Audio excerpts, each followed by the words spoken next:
I don't know if I believe I'll be home by Christmas Eve. Yeah. All right. Hanukkah. That was great. Rap version of it. Are you guys going out for the voice? Do a rap version. I don't know. American Idols. You ready? I don't know, but I believe I'll be home by Christmas Eve. This is. I don't know if this is the greatest or worst entertainment I've seen. I'm not sure either. That is the X factor right there. Oh man, now, you guys. Best Nat has talent. Did you guys, or do you guys, have the same stupid old marching songs that we used to have? I think we still have a lot of them, probably. They're timeless, so I'm sure They we do. are, yeah.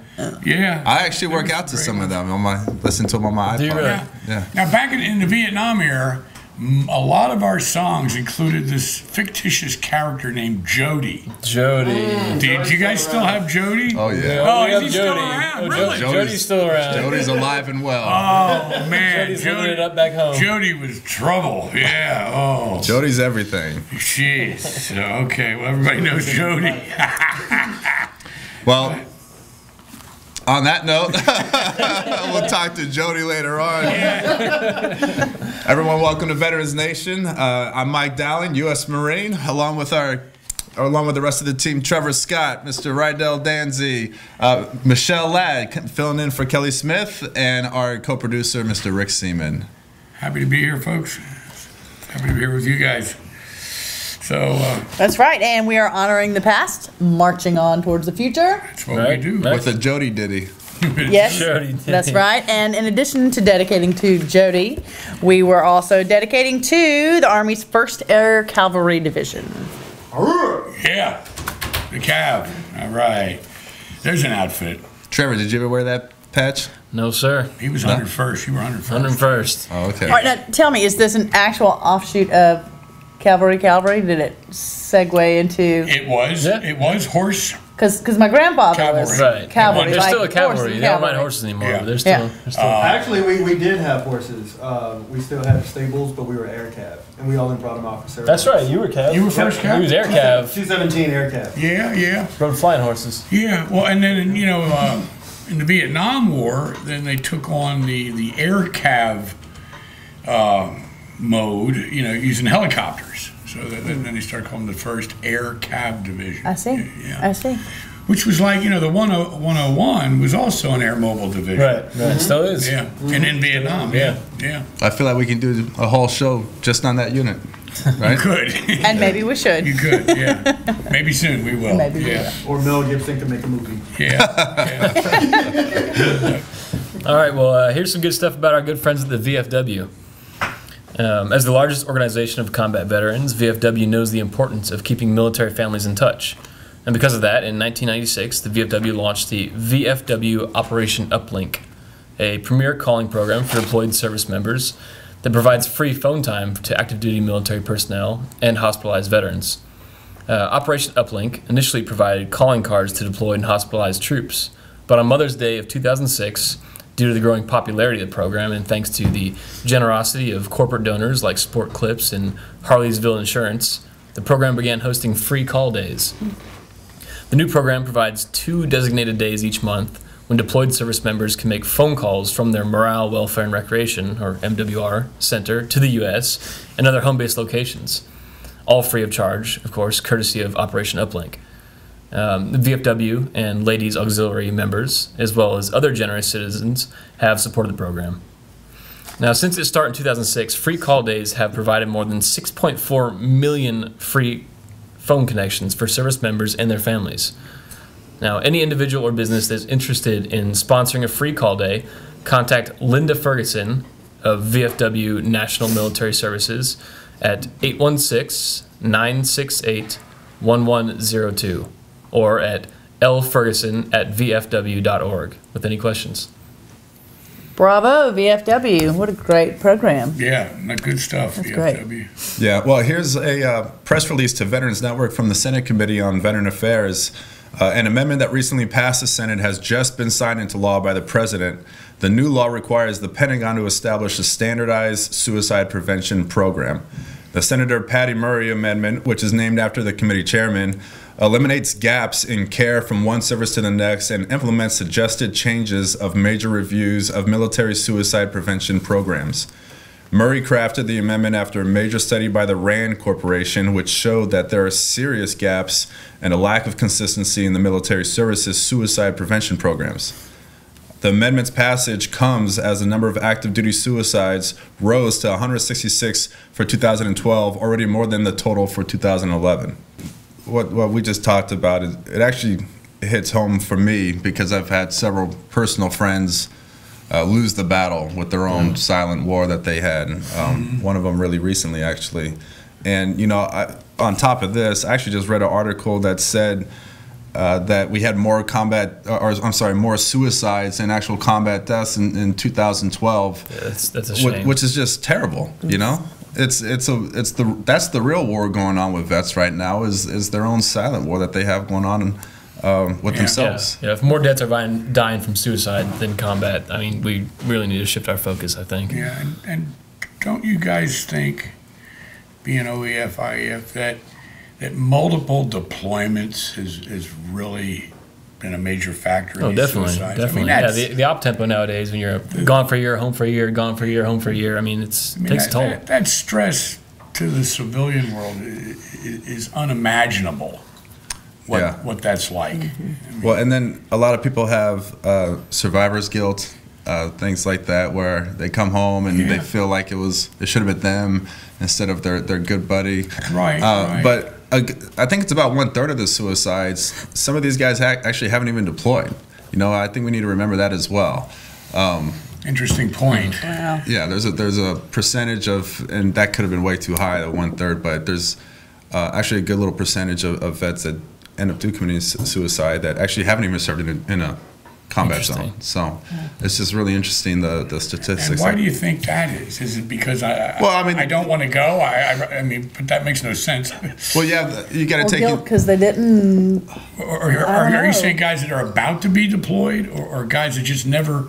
No, I don't know if they were about to be, or just they just simply haven't or weren't. Interesting to do some research on that. Yeah, so we just know that they're non-deployed. Right, but I mean, just like any major large organization, you're going to have your percentage of people like that. Just like whatever the average is across the nation, they say it's actually comparable to what the average is in the military. But a lot of people don't like the comparison between the national average and the military average of suicide deaths because it's a completely different environment being in the military. Right. You know, so it's apples and oranges. Exactly. Yeah.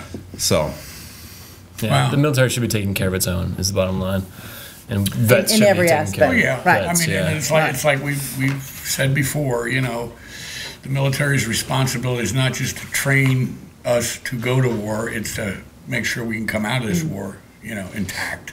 Well, and actually, I think you just hit it right on the head. You know, they train us for all this. We do all this hardcore training, but there's no training in terms of how to handle that situation mentally once you come home from it. I know. When Bob Filner was still with the House Committee on Veterans Affairs, I've had a number of discussions with him, interviews, and then off-the-cuff discussions.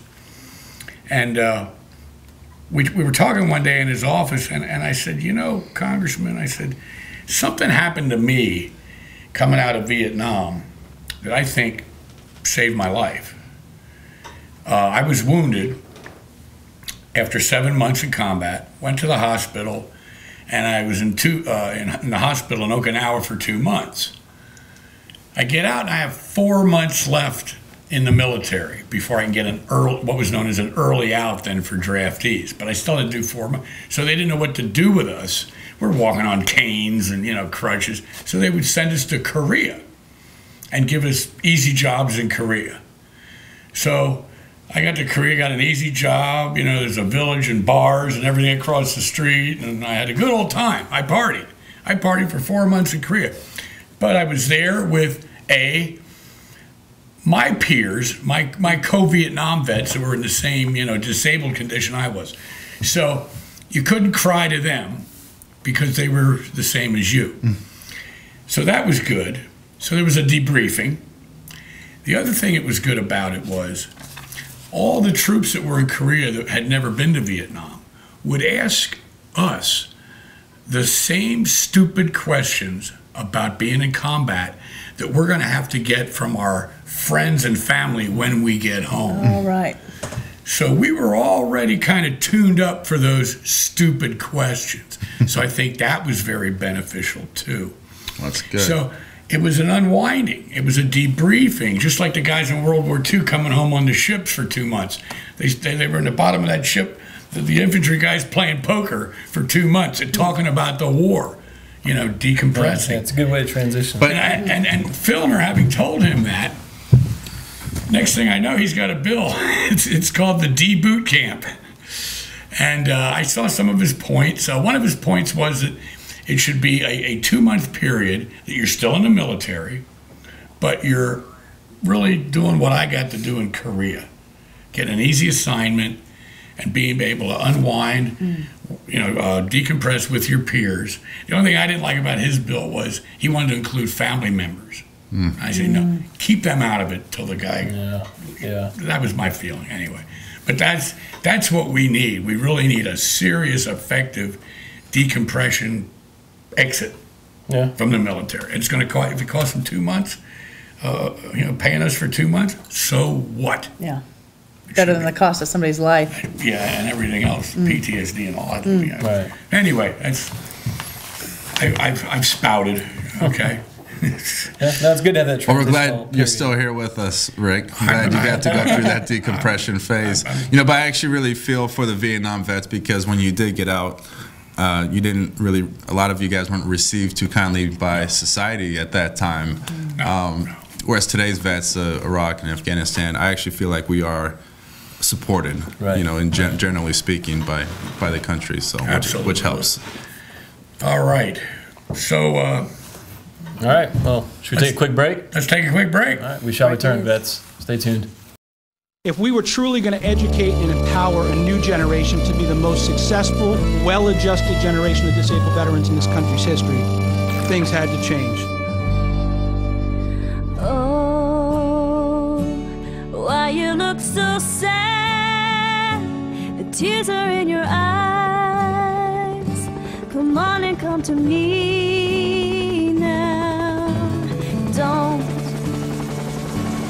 be ashamed to cry. I lost my right leg below the knee July 14th, 2003, just south of Baghdad. Lost my right eye and was blinded to my left in Iraq by a piece of shrapnel from an artillery round. I lost my leg on an aircraft carrier on January 29th, 2005. I don't know what to do. Nothing you confess can make me love you less. I'll stand by you. I'll stand by you. I won't let nobody hurt you. I'll stand by you. Take me into your darkest hour, and I'll never desert you. I'll stand by you. Oh, I'll stand by you. I'll stand by you.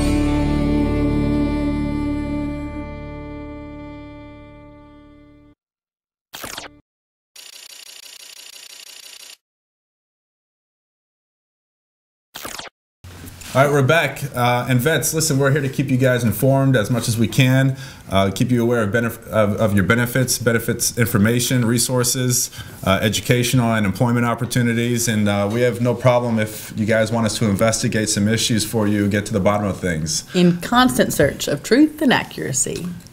Yeah, absolutely. And Trevor, I think you've actually been looking into something recently. Isn't that correct? Right. I'm looking into these advertising claims by corporations about that they support veterans and these programs they're running. I'm learning a lot of it holds water, but some of the corporations are kind of you know, not completely honest with how they're going about business. Some of them are just jumping on the patriotic bandwagon just to gain client and revenue volume. Yeah, I know what you're talking about. Yeah, and you know, which ones will keep waving the flag when the war winds down and hopefully ends, and then all of these deployed troops take on the lives of veterans. Okay? Right. That's my worry, because look what happened in Vietnam. When that war ended, it was 15 years of relative peace, and while the ugly war was being, Vietnam was being swept under the rug, so 15 years go by, but during those 15 years, vets were dying of Agent Orange exposure, vets were dying of suicide, all that was going on. So what I want to know is, where was all the Anderson Cooper sensationalism back in those days, Didn't have it. So I don't want to see that go on again, I don't care when this war is over, the veterans remain. Okay? So Yeah. that's it. If you're going to get on board and be ready to stay on board. Well, thankfully, some companies have already stepped up and created veteran initiative programs to hire them and actively recruit them. Yeah, hirings, that applies to their future, right? These, schools helping with the GI Bill and Yellow Ribbon, that's all positive. That's into the future, but let's not have one of these deals. Okay, the war is over, done. Yep. Forget them. That's I personally, I won't tolerate that, and I know you guys won't either. So when do we get the dirty list? Well, it's coming. It's taking some work, some investigative phone calls, and posing as veteran customers and that type of thing. Oh, nice. Yeah. You ever get busted? You ever? Yeah. I can see you getting busted. Yeah. Nice. Yeah. I did learn something about one large corporation, a well-known one that I'm sure all you guys know. Got my attention, of course. Heinz ketchup. Everyone knows. Yeah. Okay, everyone loves ketchup. We're all American, right? Yeah.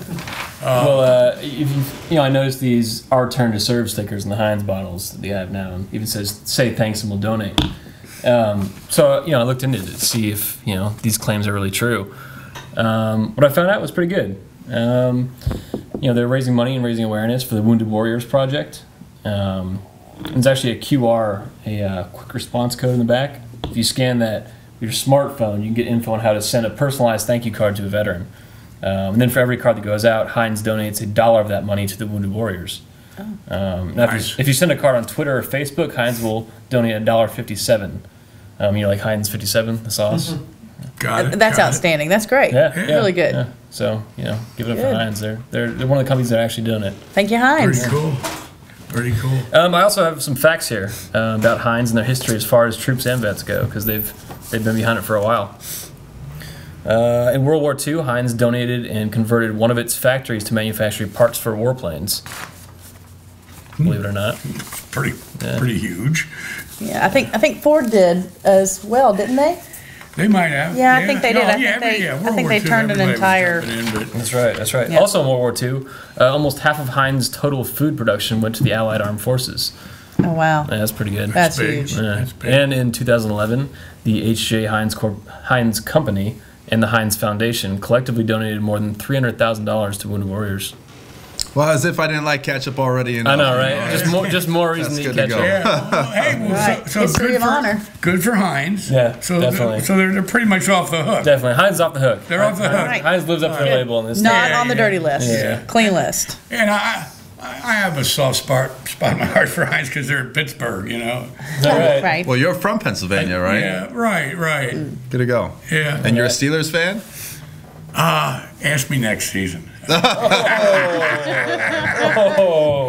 weather fan, huh? No Eagles? Eagles, there again. Let's wait and see what happens next season. we got a new coach. They got a new coach now, so we'll see what happens. All right. Well, regardless, Eagles, Steelers, wherever you are, we're all rooting for vets. So thanks for joining us today, you guys. We'll see you on the next episode of Veterans Nation, and welcome home. Take care. Welcome home. Thank you.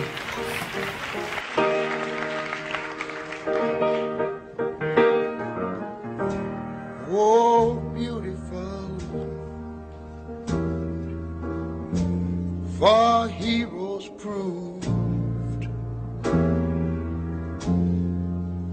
in liberating strife,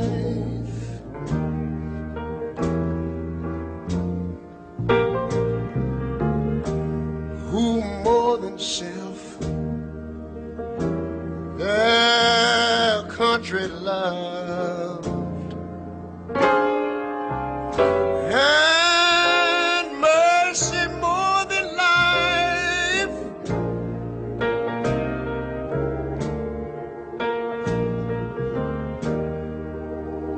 America, America.